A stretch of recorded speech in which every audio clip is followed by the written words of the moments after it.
Here now with insight into the White House's thinking as this meeting is now solidified. I'd like to welcome former Trump Trade and Jobs Advisor Curtis Ellis. Curtis, it's interesting because in the span of a couple of days, China making moves that many people a week ago said wouldn't happen. Of course, we saw in Hong Kong potentially the withdrawal of that extradition order, and now agreeing, yes, we do want to meet and we want to tamp things down. What do you make of it? Well, look, China's under a lot of pressure. They are rationing pork in the marketplace in cities in China. The inflation on food is out of control.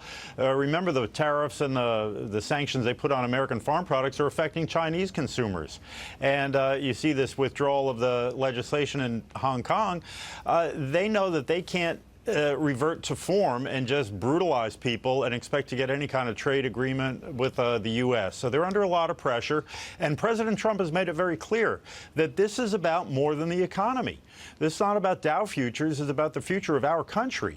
And so we may have ups and downs here and there and some pain short term, but long term, we will have a country. We have to do this. We have to make sure that China does not continue stealing our property, selling drugs into our country wholesale, and basically undermining our system of free enterprise. What's to borrow a Wall Street parlance, what's the exit strategy? In other words, when these things happen and President Trump tweets that, hey, this is a victory, we're beating them, and we keep hearing that China wants to save face, where does the administration let up a little bit on the public fight for the consumption of the public and allow President Xi and company maybe to come up with some sort of a resolution that allows them to gracefully lose?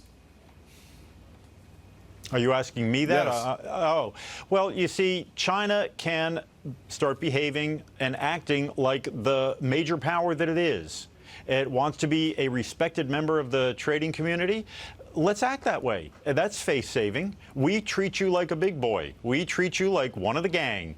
And so now you can acknowledge that that's the way you're going to act, and we'll accept that. So, Curtis, then let me ask you, what do you feel? Yesterday, Charles Evans, one of the voting members of the Fed, sort of, dissed the trade war, saying that they don't work for anyone, and sort of suggested that, global trading creates innovation. Now, I got to tell you, it sounds cliche, it's because I see nothing innovative about cheap labor and stealing American know-how.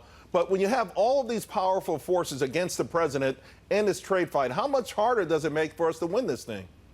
Well, it certainly doesn't help when you have leading voices in the media, and I'm not talking about you or this media, but like the fellow you just mentioned, acting like Tokyo Rose and basically taking the other side of appeasement, give in, surrender. There's forces greater than America that we have to accommodate. That's not helpful at all.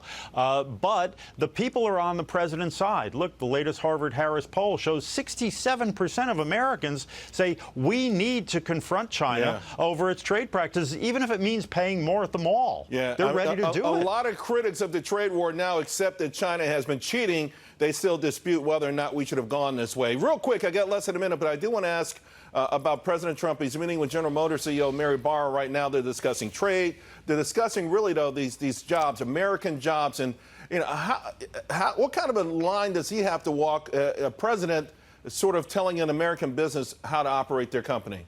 Well, this is an American business that got a huge taxpayer-funded bailout. They got a huge bailout from American taxpayers. And by the way, GM still owes the American taxpayers $10 billion, yet they are closing plants in America and doing production in China. Now, look, China said to GM, if you want to sell cars here, you got to make them here. And GM said, yes, sir, Bob. But at the same time, they are making the Buick Envision SUV 100% in China and importing it to America. So what's good for the goose is good for the gander here, and they've got a lot to talk about. And the president wants to make sure that the workers of GM are taken care of, Curtis, not just the shareholders. Curtis, thank you very much. Always appreciate your insight. Thank you. Investors.